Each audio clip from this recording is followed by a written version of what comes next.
The air in the dilapidated hut hung heavy, thick with the smell of damp earth, unwashed bodies, and the lingering acrid scent of fear. It was August 1945, and Saya, her gaze distant, traced patterns in the cracked dirt floor with a trembling finger. Her hands, once soft, were now calloused and scarred, each ridge a silent testament to years of unimaginable torment. Her eyes, sunken deep in her emaciated face, held a feral flicker, a deep-seated apprehension that seemed to anticipate only more pain. A low rumble, initially mistaken for the distant growl of thunder, began to swell, vibrating through the packed earth and up into Saya's bones. It grew steadily, a mechanical roar that promised neither rain nor reprieve, shaking the very foundations of the flimsy structure. It was the sound of approaching American tanks, though Saya, in her isolated misery, knew only that something new, something ominous, was coming. In the final chaotic days of World War II, amidst the grim starvation of liberated comfort stations, American GIs arrived not with the promised sustenance of food, but with an offering far more bewildering: tubes of vibrant, defiant lipstick. Far removed from the suffering, Captain Kenji Tanaka, a man forged in the unyielding discipline of the Imperial Japanese Army, meticulously reviewed his logbooks. He was overseeing a comfort station, an euphemism for a place of systematic sexual enslavement, hidden deep within the dense jungle outpost. His belief system, rigid as a samurai sword, was steeped in the Bushido Code, a doctrine that elevated duty to the emperor above all else, erasing individual humanity. He viewed the women under his care not as human beings, but as essential expendables, hygienic necessities to maintain soldier morale and prevent disease, mere tools for the emperor's glorious war effort. Their suffering was, to him, a small, necessary sacrifice for a greater, unshakable victory. The station itself was a testament to his cold efficiency. Numbered rooms, each a cell of despair, lined a narrow, dark corridor. The faint, cloying smell of disinfectant struggled and failed to mask the omnipresent stench of fear and human degradation. A distant, rhythmic creak, like a persistent ghost, echoed from deeper within, the sound of wooden cots bearing witness to countless acts of violence.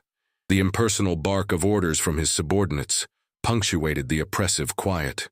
Tacked crudely to one wall was a faded propaganda poster depicting a resolute Japanese soldier, pure and victorious, a stark, sickening contrast to the reality that unfolded daily within these walls. The constant, suffocating hum of cicadas in the humid air provided a natural yet unsettling backdrop to the systematic dehumanization. Tanaka, immaculate in his uniform, his posture rigidly correct, embodied the cold logic of the system. His eyes, devoid of any discernible empathy, scanned reports detailing the turnover of girls and the dwindling supplies, calculating their utility with chilling detachment. The rickety doors of the comfort station, crudely fashioned from salvaged wood and held together by sheer will, suddenly splintered inward. They didn't yield to a Japanese guard, but to the colossal boot of a young American corporal, Private First Class Michael "Mike" Miller. His face, streaked with grime and sweat, was partially obscured by a helmet askew from the frantic dash through the jungle. He was part of a reconnaissance unit, expecting to find entrenched Japanese holdouts, perhaps a weapons cache. Certainly not this. His eyes, wide with disbelief, scanned the scene before him. A group of terrified, emaciated women cowering in the shadows, their eyes wide with unutterable dread. Saya, along with the others, recoiled as if struck, a collective gasp of fear escaping their dry lips. They expected the worst. More violence, more subjugation. Their faces were blank with shock, some openly weeping, others simply catatonic, their minds retreating into the darkest corners of their trauma. Mike, a farm boy from Iowa who had seen the horrors of Saipan and Okinawa, was accustomed to battlefield carnage, but this was different. This was a horror of a different, more insidious kind. He was visibly stunned. The air, already thick with despair, became even heavier, with a silence broken only by the soft, involuntary whimpers of the women. He stared, utterly confused, at their ragged clothes, their fear-stricken eyes, and the crude makeshift rooms that served as their prisons. He tried to communicate, a torrent of English words tumbling out, but they were met with blank, incomprehending stares. Instinctively, perhaps seeking some common ground, some gesture of non-aggression, he reached into his combat pack. Not for food. His unit's meager rations were strictly controlled, and he had nothing to spare. But for a small, brightly colored item his younger sister, Rosie, had insisted he carry for good luck, a tube of scarlet-red lipstick. He extended it tentatively, his hand shaking slightly, an almost childish offering in a place of such adult malevolence. The reaction was a mixture of utter confusion and profound disbelief. Saya, who hadn't seen her own reflection in months, perhaps years, eyed the tube with a mixture of suspicion and a faint, almost imperceptible spark of curiosity. She didn't understand. She couldn't comprehend this seemingly frivolous object, this symbol of vanity and normalcy, in a place where only pain and hunger existed. An estimated 200,000 women from across Asia, including Korea, China, the Philippines, and Southeast Asia, were forced into sexual slavery by the Imperial Japanese Army during WWII, their lives reduced to a horrifying statistic. The Imperial Japanese Army's establishment of comfort stations constituted a systematic campaign of sexual enslavement, treating women as military provisions rather than human beings. Saya and the other women watched the American soldiers with eyes that held centuries of suspicion. Their initial gestures, Mike's tentative offering of the lipstick, his careful steps, his attempts at sharing limited water from his canteen, were met not with gratitude but with an ingrained caution. They had been conditioned by years of abuse to expect deception, to anticipate further harm cloaked in false kindness. They huddled closer together, a fragile knot of shared trauma, observing the GIs from a distance, their faces unreadable masks of fear. Mike's medic, a gruff but kind man from Brooklyn named Doc O'Malley, began a slow, painstaking assessment of the women's health. He moved with a practiced gentleness, his eyes missing nothing: the skeletal frames, the lesions, the evidence of chronic malnutrition, the telltale signs of venereal diseases, and, most disturbingly, the profound, unseeing emptiness in their eyes, the hallmarks of severe psychological trauma. The stark reality of their physical and mental state was a silent, damning indictment of the atrocities committed. Doc estimated that 70% of the women showed signs of chronic malnourishment and deep, debilitating emotional scarring. He pulled Mike aside, his voice low. "This ain't just physical, son. This is deep, deep soul sickness." Mike, frustrated by the impenetrable language barrier that separated him from the women, watched a young woman, barely more than a child, stumble and collapse from sheer weakness. He rushed to her side, his canteen outstretched, offering water. Her instinctual flinch, a sudden violent recoil from his touch, was born of pure terror, a reflex honed by years of abuse. It left him feeling utterly helpless, a knot of impotent anger tightening in his gut, directed at the unseen enemy who had done this. Later, sifting through the wreckage of a discarded Japanese officer's quarters, Mike found a crude, leather-bound ledger.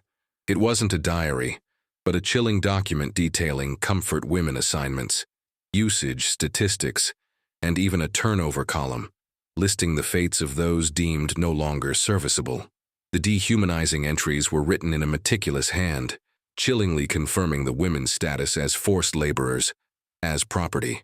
He showed it to his commanding officer, Captain Davies, a hardened veteran who had initially dismissed the GI's reports as battlefield exaggerations. Davies's initial skepticism slowly, grimly, transformed into a cold, hard understanding as he read the ledger's contents, his face tightening with disgust. Days blurred into a monotonous cycle of fear and fragile hope. One afternoon, a young woman, no older than 15, her name a forgotten whisper, tentatively approached the lipstick Mike had left on a dusty window ledge. She picked it up, her fingers trembling with a mixture of fear and fascination. She watched her reflection in a small shard of broken glass, her finger trembling as she carefully, almost reverently, applied a faint smudge of scarlet to her cracked lips.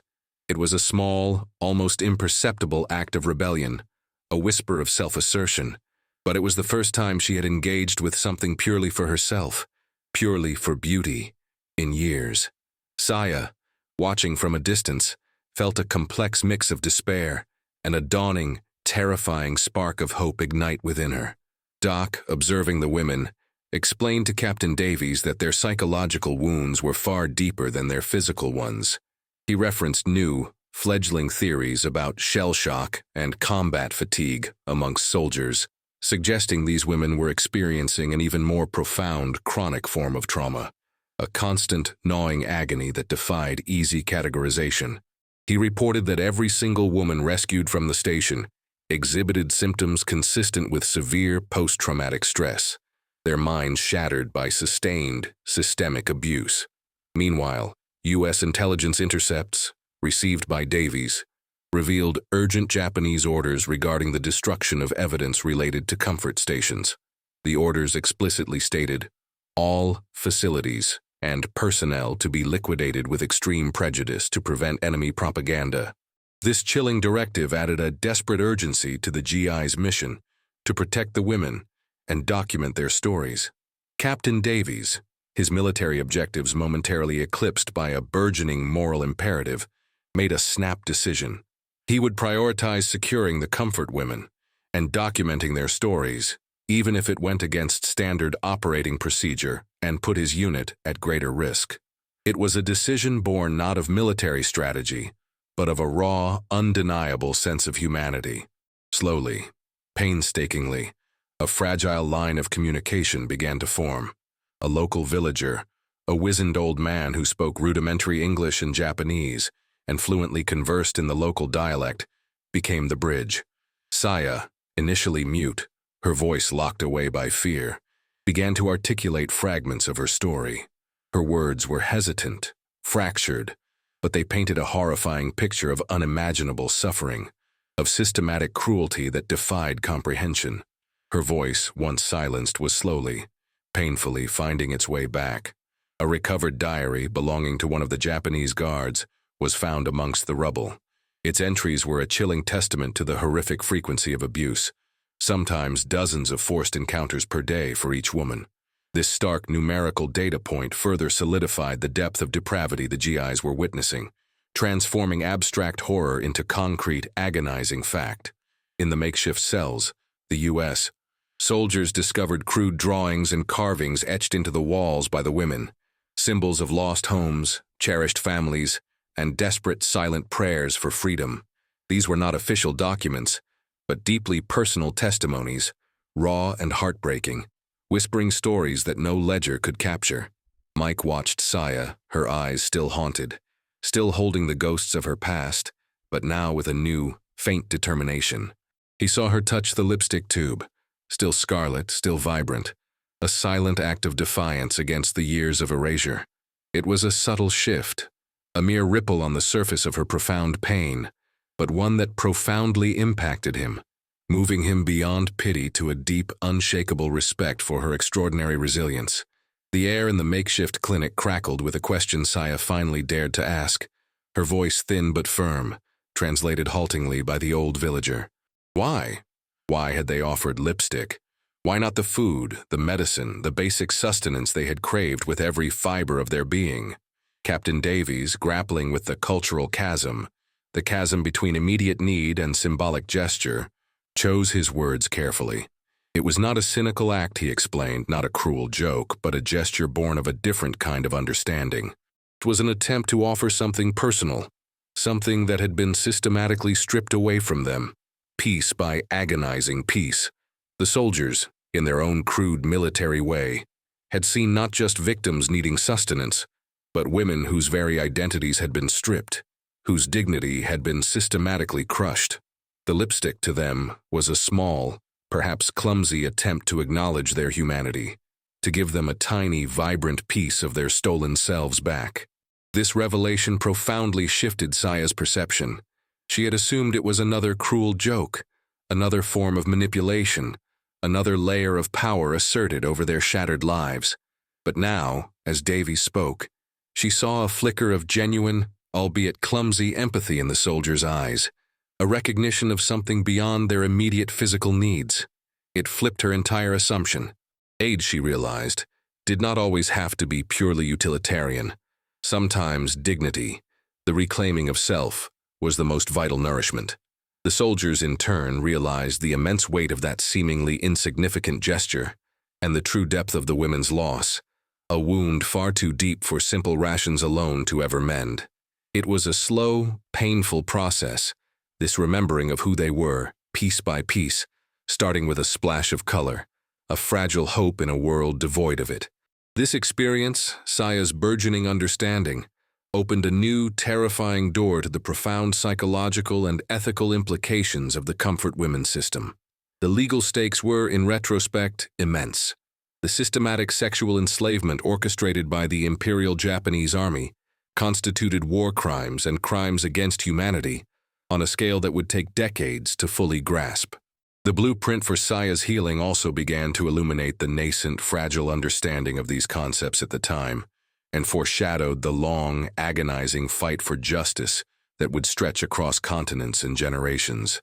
Doc, the medic, now took on an unexpected role.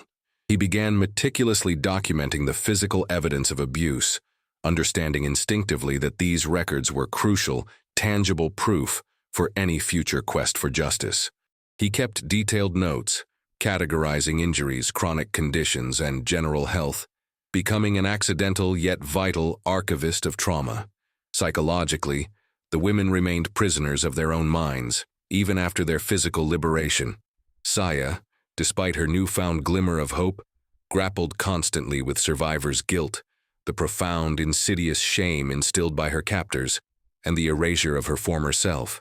The story delved into the concept of moral injury, the deep, almost spiritual wounds inflicted when one's moral compass is utterly violated, when one is forced to participate in or witness acts that betray one's core humanity. We saw her struggle with the simplest acts, meeting a man's gaze without flinching, accepting kindness without suspicion, even the daunting, unfamiliar act of choosing what to wear, of asserting any personal preference. The pervasive feeling of being damaged goods, of being unworthy, clung to her like a shroud. This psychological burden was almost heavier than the physical wounds. The statistic that many comfort women, even after their liberation, struggled profoundly with integration into society, with high rates of self-harm, social ostracization, and immense difficulty forming healthy relationships, became a tragic backdrop. For instance, over 80% of identified comfort women suffered from severe chronic post-traumatic stress disorder, PTSD, and a host of other mental health disorders, leading to lifelong challenges in emotional and social well-being.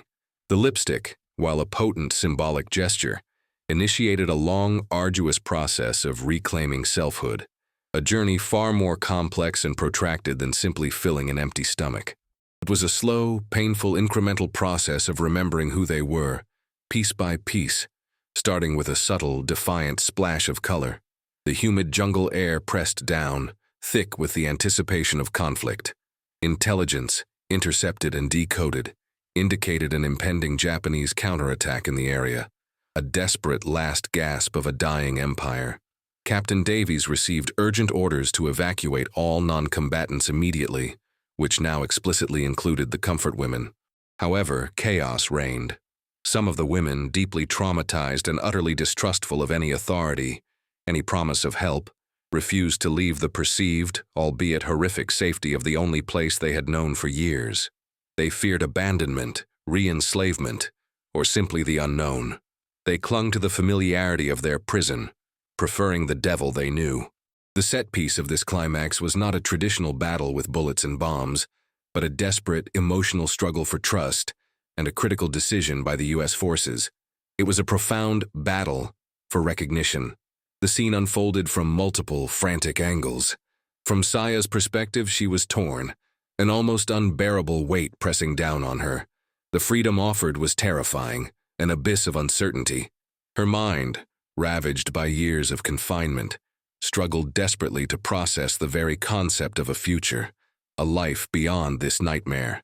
Yet, she saw the genuine concern etched onto Mike's face, felt the quiet, unwavering presence of Doc, and most importantly, she felt the small, smooth cylinder of the lipstick in her pocket, a physical, tangible reminder of an unexpected kindness, a moment when her humanity had been seen.